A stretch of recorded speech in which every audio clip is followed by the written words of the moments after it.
শুধু সময়ের ব্যাপার এগুলা। শেষমেশ আরেকটা হাতে যখন পতাকা নিয়েছেন তিনি, এই হাতটাও কেটে পড়ে গেছে। ওই অবস্থা চিন্তা করেন, তখন তিনি বুকের সাথে পতাকাটাকে এভাবে জড়ায় ধরে রাখছে কে? জাফর ইবনে আবি তালিব রাদিয়াল্লাহু আনহু। ব্যাস, তারপরে কাফের কয়েকজন এসে তাকে দ্বিখণ্ডিত করে ফেলে। জর্ডানে এখনো তাদের রওজা কবর এখনো আছে, তাদের কবর এখনো ওখানেই আছে, মোতার প্রান্তরেই আছে। এইভাবে মুসলিমদের মধ্যে শহীদ হয়েছে মাত্র 12 জন সাহাবী।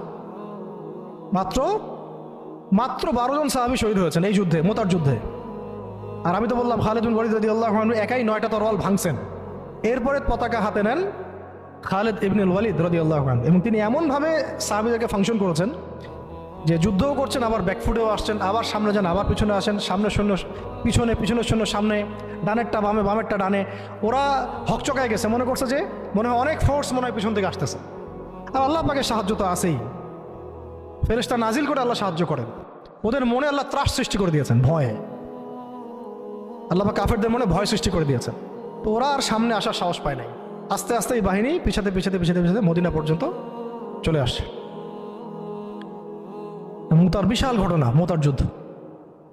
এই যুদ্ধে আমরা যায়েদ ইবনে হারিসা রাদিয়াল্লাহু আনহুকে দেখলাম, সেই তায়েফের সাথী, সেই ছোটবেলার সাথী, পালক পুত্র, সেখান থেকে মুক্ত হয়ে হিব্বু রাসূলিল্লাহ, হ্যাঁ, রাসূলের শানে, রাসূলের সম্মান, ভালোবাসার প্রমাণ দেওয়ার জন্য নিজের বুক উজাড় করে দিয়েছেন। পিঠ দেখেন নাই, বুক উজাড় করে দিয়েছেন। যাকে মহব্বত করেন তাকে একা ছেড়ে দেন নাই, যাকে মহব্বত করেন তাকে একা ছেড়ে দেন নাই যে সবাই পাথর মারুক আর সে থ্যাতলা হয়ে যাক, বিধ্বস্ত হয়ে যাক, ক্ষতবিক্ষত হয়ে যাক। বরং তিনি মহব্বতের পরিচয় দিয়েছেন এইভাবে যে নিজের গায়ে আঘাত নিয়েছেন, আঘাতগুলো নিজের গায়ে নিয়েছেন, তাও সরে যান নাই, দায়িত্ব থেকে অবহেলা করেন নাই। প্রকৃতপক্ষে এটাই হলো মহব্বতের পরিচয়। এমন মহব্বত যদি তাকদীরে নসিব হয়, অবশ্যই দুনিয়াতে আপনারা যে কেউ সৌভাগ্যবান। আর যদি এটা নসিব না হয়, এটাও একদিক থেকে আপনি সৌভাগ্যবান যে আপনি দুনিয়ার আসল হাকিকত বুঝতে পেরেছেন, যে পরকালটা ঠিক এমনই হবে, পরকালটা ঠিক এমনই হবে, কবরটা এমনই হবে, হাসরটা এমনই হবে, মিজানটা এমনই হবে, পুলসিরাতটা এমনই হবে। ইয়াউমা ইয়াফিরুল মারউ মিন আখিহি ওয়া উম্মিহি ওয়া আবিহি ওয়া সাহিবাতিহি ওয়া বানিহি লিকুল্লি ইমরিন মিনহুম ইয়াউমাইযিন শা'নুন ইউগনি।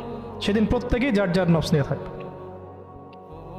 শেষ কথা হচ্ছে, রাসূল সাল্লাল্লাহু আলাইহি ওয়াসাল্লামের কাছে এই খবরগুলো আসতে থাকলো যে যায়েদ শহীদ হলো, জাফর শহীদ হলো, আব্দুল্লাহ বিন রাওয়াহা শহীদ হলো। নবী সাল্লাল্লাহু আলাইহি ওয়াসাল্লাম ছুটে গিয়ে যায়েদ রাদিয়াল্লাহু আনহুর ছোট্ট মেয়েকে কোলে নিয়েছেন, নিয়ে কান্না শুরু করছেন। সাহাবীরা বলছেন, ইয়া রাসূলুল্লাহ, আপনিও কান্না করেন?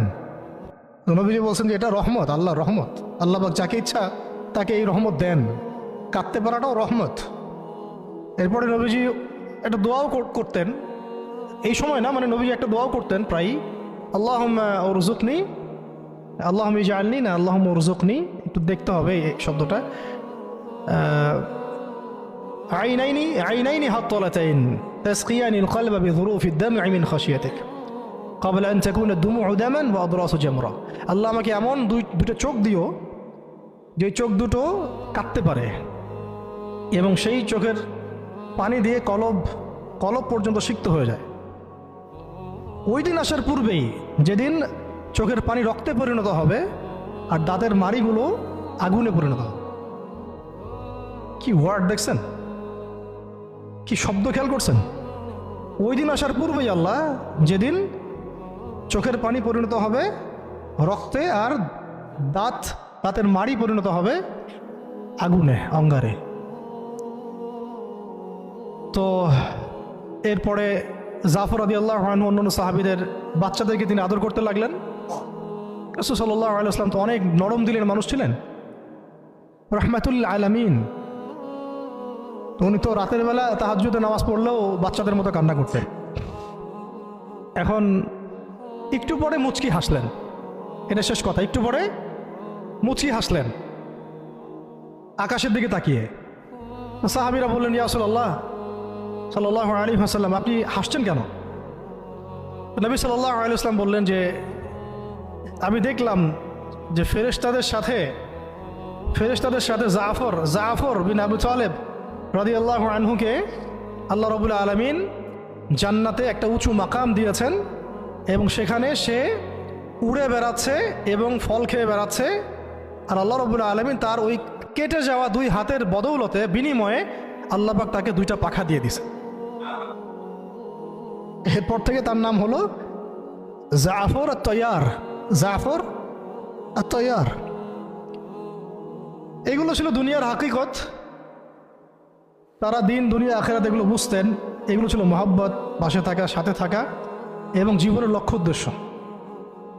আমাদের জন্য এটাই ভালো হবে যে আমরা যারা এখনও আল্লাহ পাকের দিনের পথে আছি, আল্লাহ পাক আমাদেরকে হেদায়েত দিয়েছেন, সত্য মিথ্যা চেনার তৌফিক দিয়েছেন, আর কাল বিলম্ব না করে আল্লাহর দিনের দিকে ফিরে আসা, তওবা করা, ইস্তেগফার করা, নিজের জীবনকে গুছিয়ে নেওয়া, একদম যা প্রস্তুতি দরকার সব ধরনের প্রস্তুতি গ্রহণ করা, পড়াশোনা, আখলাক, ওলামা ইকরামের সোহবত, হ্যাঁ, অর্থনৈতিক প্রিপারেশন, পারিবারিক বলেন, ইত্যাদি ইত্যাদি, শারীরিক জামাবদ্ধ দাওয়াত, তাবলীগ, মেহনত এবং জিহাদের জজবাও রাখা, এবং সামনের দিনগুলোর ব্যাপারে সতর্কও থাকা, আশাবাদীও থাকা এবং দোয়া বেশি বেশি করতে থাকা।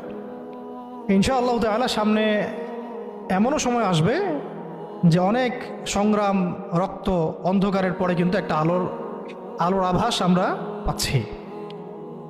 আমরা কিন্তু একটা আলোর আভাসও পাচ্ছি এবং এই আলো, এই জজবা, এই আগুন আস্তে আস্তে আল্লাহ পাক পুরো জাতির কলব থেকে কলবে ছড়াই দিবেন ইনশাআল্লাহ। কারণ আমাদের বহু ল্যাকিংস আছে, আমাদের প্রচুর ল্যাকিংস আছে। হ্যাঁ, পড়াশোনার গ্যাপস আছে, ইমানের, আখলাকের, আমলের সমস্ত দিক থেকে অনেক গ্যাপস আছে না? এই গ্যাপসগুলো আল্লাহ পূরণ করে দিতে পারেন মুহূর্তেই। এই গ্যাপসগুলো আল্লাহ পাক দোয়ায় পূরণ করে দিতে পারেন, ইস্তেগফারে পূরণ করে দিতে পারেন। আল্লাহ কবুল করলে আল্লাহ পাক সব কিছুর ব্যবস্থা করে দিতে পারেন। আমাদের সেই খালেস নিয়াত রাখতে হবে, সেই জাজবাও থাকতে হবে এবং দোয়ার সাথে চেষ্টাও থাকতে হবে। দোয়ার সাথে চেষ্টাও থাকতে হবে এবং অবশ্যই সবর করতে হবে। একদিনে কোনো কিছু হাসিল হবে না। সামনে যত বাধা বিপত্তি আসুক, বাঁচি মরি, কি হয় না হয়, যত রকম বাধা বিপত্তি আসুক না কেন, লক্ষ্য থেকে সরে যাওয়া যাবে না। নিজেকেও হাঁটতে হবে, নিজের ওই সাথী ভাইদেরকে নিয়েও হাঁটতে হবে। এবং আমরা চাই এখন যায়েদ ইবনে হারেসা রাদিয়াল্লাহু আনহুর মতো এমন মানুষ, এমন প্রিয়জন, এমন কাছের মানুষ যারা নিজের বুকে পাথর নিবে কিন্তু মহব্বতের মানুষের গায়ে পাথর লাগতে দিবে না, প্রকৃত ভালোবাসার নিদর্শন দিবে আর কি। বদরের সাহাবীদের মতো, উহুদের সাহাবীদের মতো, খন্দক, খায়বার আর মুতার এই বীর সাহাবীদের মতো। তাদের হাতে ইতিহাস রচিত হয়েছে, যে ইতিহাসের এখন আমরা একটা অংশ হয়ে আছি, যে ইতিহাসের গল্প আমরা এখন শুনছি। এখন সময় আসছে উম্মার এই সংকটে ইতিহাসকে নতুন করে লেখার। ইতিহাস লিখতে হলে সেরকম কবুলিয়াত হাসিল করতে হবে। আল্লাহ পাক যেন সবাইকে সেই কবুলিয়াত হাসিল করার তৌফিক দেন এবং আমরা আমাদের সমস্ত অপারগতা, সমস্ত গুনাহ, আমাদের যত ল্যাকিংস আছে সব আল্লাহর কাছে পেশ করছি।